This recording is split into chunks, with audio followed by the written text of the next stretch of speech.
5, 4, 3, 2, caramelos y bolitas. Estamos en nuestros jueves de ajedrez electrónico en nuestra interminable y larga e impaciente cuarentena. Déjenme dar mi opinión sobre la cuarentena. Estamos en el día 25 de mayo del 2020. Se supone que en 6 días termina la Jornada Nacional de la Sana Distancia que nuestro gobierno federal ha puesto. Y lo digo con esta celebridad, con esta solemnidad que merece el asunto. Y eso no quiere decir que cuando termine la jornada de sana distancia regresemos a las actividades, y hablan de la nueva normalidad, porque como el PG dijo nueva normalidad, entonces todos tenemos que decir nueva normalidad, lo cual, ¿qué significa nueva normalidad? Pero bueno, digamos que es otra normalidad, que vamos a cambiar de escenarios. Y bueno, ya en la Ciudad de México, que es una de las zonas más con más personas, se habla de que se mantendrá esta jornada disque de sana distancia hasta el 15 de junio. Pero tampoco es cierto eso.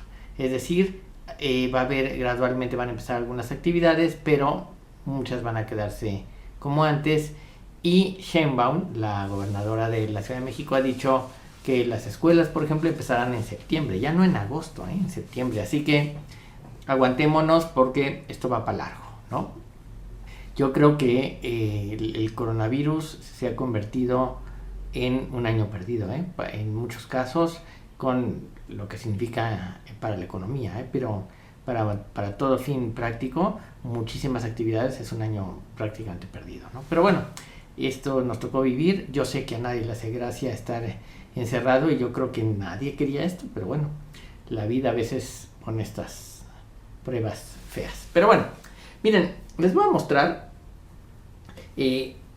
un par de patrones. Bueno, un patrón en particular que me interesa y tiene que ver con el medio juego en ajedrez. Existen muchos tipos de patrones o de prillomes. Los prillomes son patrones que pueden ser muy sencillos. Por ejemplo, que yo pueda hacer una jugada como meter una torre en la séptima fila en un final.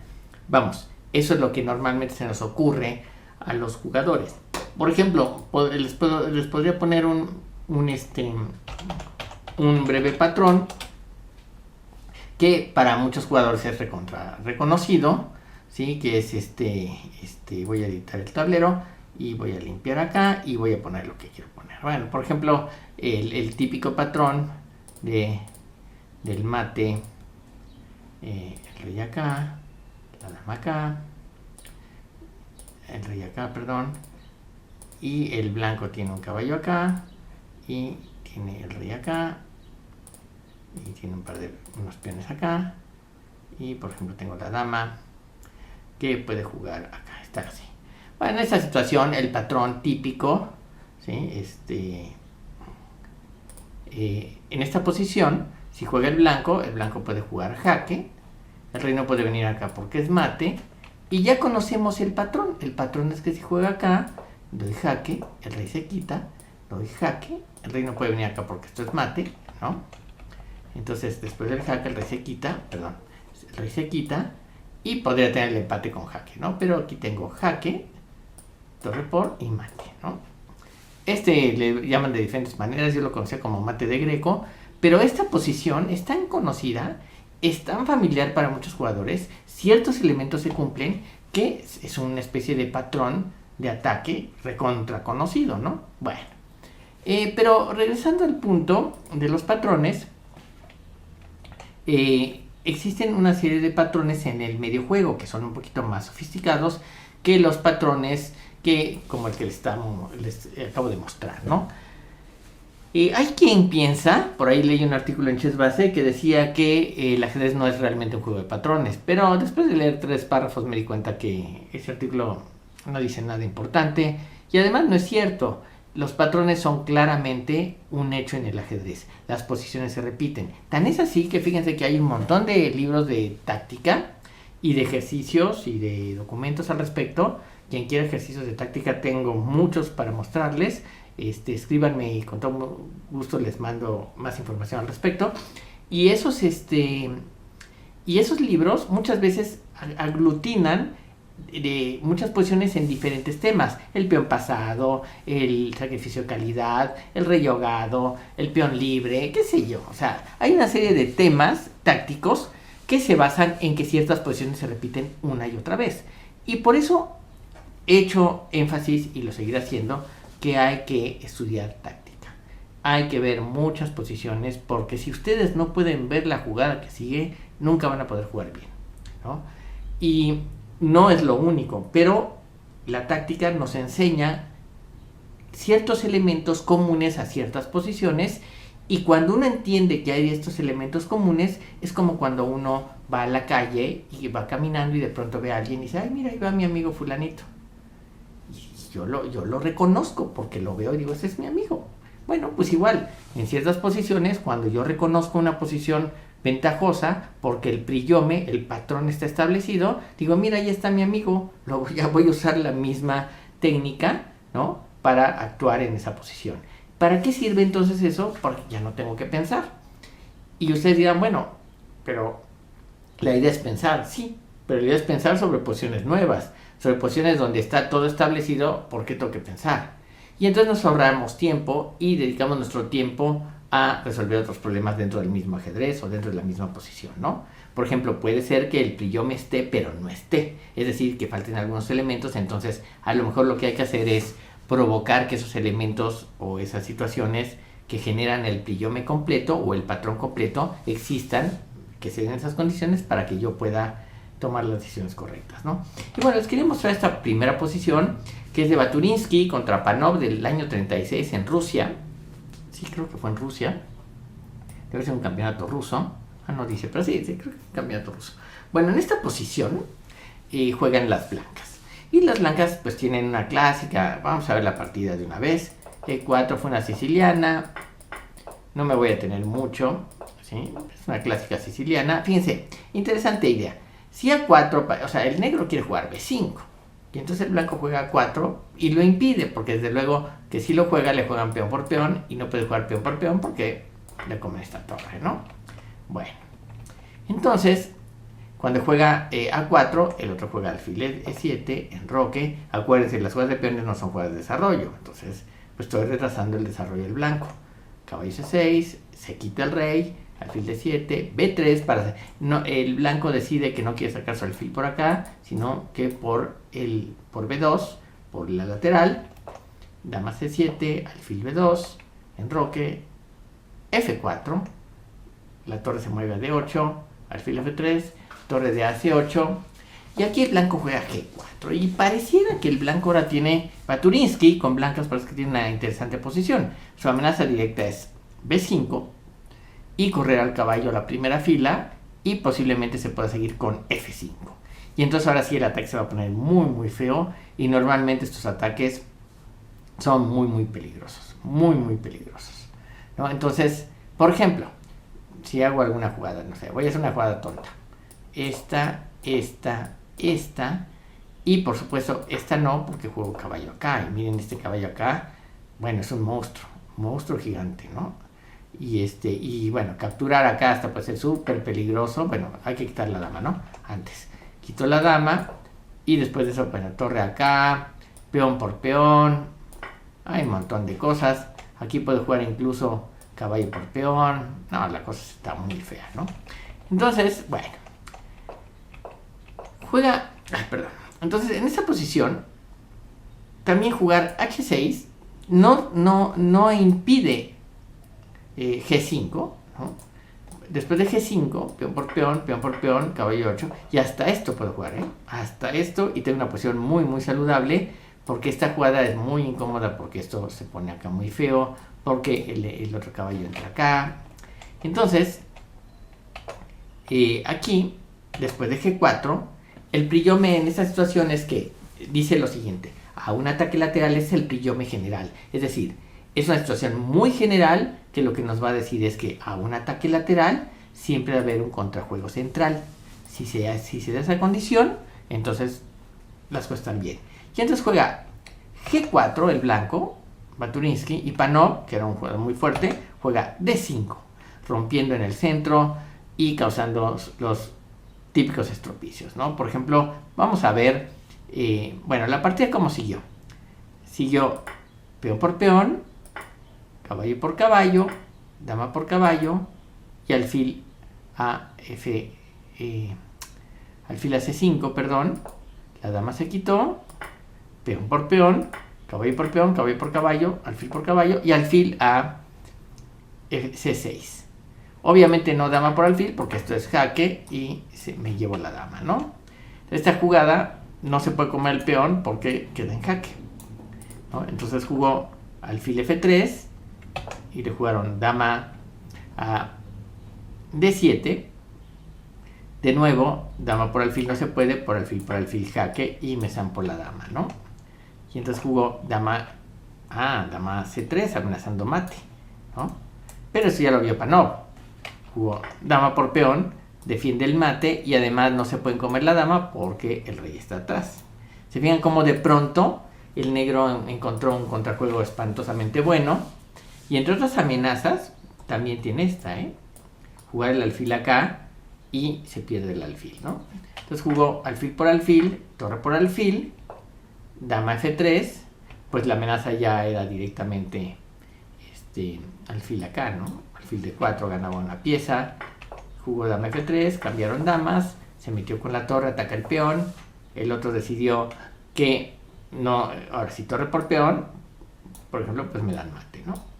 Entonces jugó torre de C a D6, torre C3, no se puede quitar el alfil porque le dan mate en la primera, bueno, no le dan mate, pero le cambian algo, jugó torre D5, torre E1, F6, jaque, el blanco parece que está atacando, pero esta jugada ya es muy fuerte, porque la amenaza es entrar en la séptima fila con las dos torres, bueno, además amenaza este mate, que es terrible, entonces jugó torre por peón jaque, el rey se quitó, ya no hay jaques, jugó torre ahí para evitar el mate, torre de 3, torre por torre, peón por torre y torre por alfil, se quedó con pieza de ventaja y ganó la partida, ¿no? Bueno, este es un primer ejemplo del Prix-Yomme que les estoy mostrando, pero hay otro que les quiero mostrar y que es el siguiente. Hay una partida entre Paul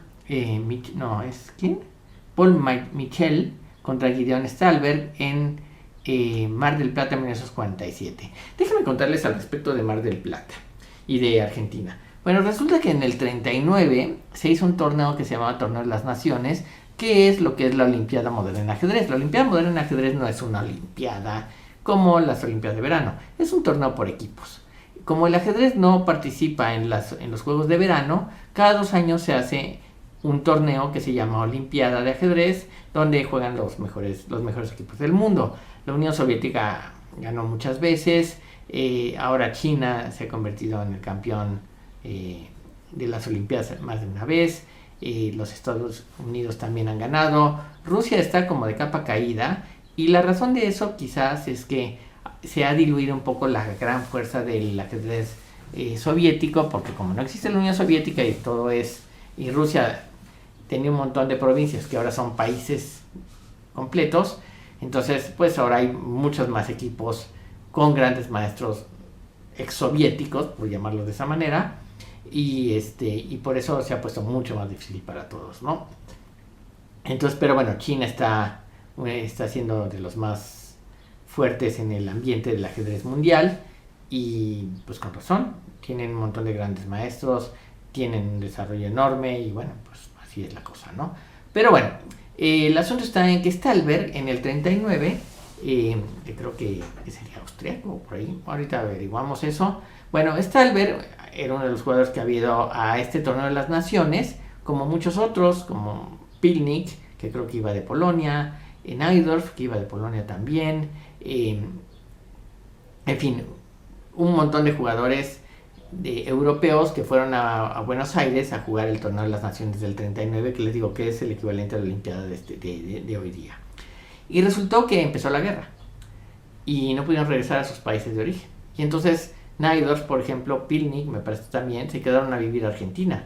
Y además perdieron a toda su familia en la Segunda Guerra Mundial, Najdorf perdió a toda su familia, rehizo su vida, se volvió a casar, tuvo hijos, creo que tuvo 2 hijas, y bueno, al final de cuentas eso habla de que precisamente la guerra trastoca todos los valores. Vivimos épocas formidablemente buenas para evitar todas estas situaciones que trastocan la existencia de todos, ¿no? No sabemos lo que es una guerra y no creo que queramos saberlo, ¿eh? Así que ténganlo presente. Bueno, el caso es que Stallberg también debe haberse quedado muchos años en Argentina y iba a Mar del Plata y jugaba el gran torneo abierto en Mar del Plata, que incluso creo que se sigue haciendo. Y aquí juega con Paul Michel, en el 47, y es un torneo abierto, de 7, 8 rondas, 9 rondas, no sé si ahora juega en 11, no sé. Bueno, creo que Panos lo ha ganado varias veces. Bueno, el caso está en que en esa situación el blanco jugó G4. ¿Verdad? Y otra vez estamos en una situación parecida a la otra, pero fíjense que ha cambiado. Es decir, no tenemos como en la otra posición, las pongo aquí, déjenme regresarme. No tenemos las dos torres, o sea, voy a poner la posición desde el Priyome. Ok, en esta posición, así, fíjense, las dos torres acá, esta estructura, ahora fíjense en esta partida. Bueno, ahí la columna está más abierta que en el otro caso, ¿no? Todavía la torre no se ha traducido a la columna central, en fin, ahí siguen las cosas, pero, y la dama aquí no está, está en el flanco rey, en fin. En esta posición, el blanco, Paul Michel decide que se quiere lanzar con G4 para seguir con G5, que parece la idea correcta. Pero Stallberg era un viejo lobo de mar y por supuesto conocía el Priyome, que empieza con D5, ¿verdad? Y en esta posición, ¿qué jugamos? Le jugó E5, caballo E4, alfil por caballo, peón por caballo, peón por, no puede jugar caballo porque está el alfil, ¿no? Y jugó H4. Bueno, no detiene, no se da cuenta que su ataque pues es como vender humo, como hoy en día se dice con frecuencia. Stallberg juega dama D8 y amenaza este peón. Le jugaron G5, dama por caballo, que no vio, y se rindió, porque después de alfil por jaque, y se acabó el ataque, o sea, bueno, por ejemplo, juego acá, y si juego rey por, bueno, pues puedo jugar caballo por peón, defiende el peón, ataco la torre, ataco el alfil, juegan acá, y bueno, no sé, quizás pueda jugar, bueno, torre por caballo es muy fuerte, porque torre por alfil por peón 7, también es ganador, ¿no? Entonces, se rindió este hombre Michel, se rindió después de que le jugaron dama por caballo. ¿Cómo fue la partida? Se los voy a mostrar rápidamente para que veamos cómo de diferentes posiciones se da. Pero fíjense que es una siciliana también, donde se está jugando más o menos así. Fíjense que aquí ya cambió. Fíjense que en la partida de Baturinsky había jugado un G3, había jugado un A4, un B3, A4 para jugar el alfil por B2. Pero de todas maneras, ciertas situaciones se repiten. Los pillomes son posiciones que se repiten, ¿sí? Alfil ahí, B4, peón por, caballo por, dama ahí, alfil ahí y caballo acá, el alfil se quita y G4. Y aquí entramos de nuevo en la misma situación de la vez pasada, ¿no?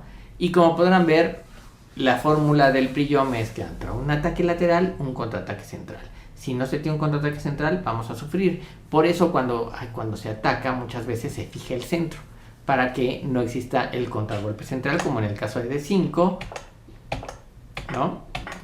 Y, bueno, es que además este H4 es infame, o sea, hay que quitarle la licencia al blanco por esa jugada. Y esta no la vio, desde luego no la vio, se le olvidó que el rey está en la foto, jaque, y se acabó la partida. Si ponemos aquí el engine, nos dice, ¿qué dice? Bueno, casi 2, 1.8, está perdido, no, bueno, entonces eso es básicamente el Priyome que les quería mostrar. Hay muchos Priyomes, ¿no? Vamos a ir viendo algunos otros, pero lo interesante es eso. Si ustedes analizan muchas posiciones donde ciertos elementos se dan una y otra vez, van a encontrar cómo se pueden hacer buenas jugadas sin necesidad de tener que pensar. Por eso los patrones sirven. Fíjense, les voy a poner para terminar un ejemplo de la vida cotidiana. Si yo manejo un automóvil y pues voy en la calle y ya aprendí a manejar y llevo muchos años manejando, bueno, pues obviamente ya tengo cierto callo y demás, ¿no? Y si de pronto se me echa el pecero encima, yo doy el volantazo. No tengo que pensar, doy el volantazo porque no me pega, ¿no?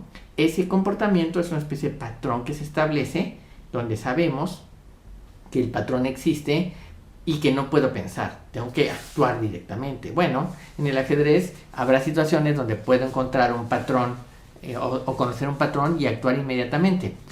Cabe decir, por ejemplo, que Nakamura, los grandes jugadores de ping pong y de partidas rápidas blitz y demás que hay en el mundo, conocen muchos patrones, por eso juegan bien a velocidades extremadamente rápidas. ¿Cómo le hacen? Bueno, pues le hacen así. Conocen muchos patrones, conocen dónde deben ir las piezas porque han jugado muchísimas veces y tienen un callo enorme de dónde van las cosas, ¿no? Decía, creo que Naidorf decía que el mérito de Fischer es que él ponía las piezas así, las tiraba en el tablero y caían en los lugares correctos, ¿no? Entonces es un poco el mérito de los jugadores muy fuertes. Sus jugadas en general llegan a lugares correctos, ¿no? También se equivocan, también y mucho, pero bueno, así están las cosas. Lo voy a dejar aquí y vayan pensando en patrones.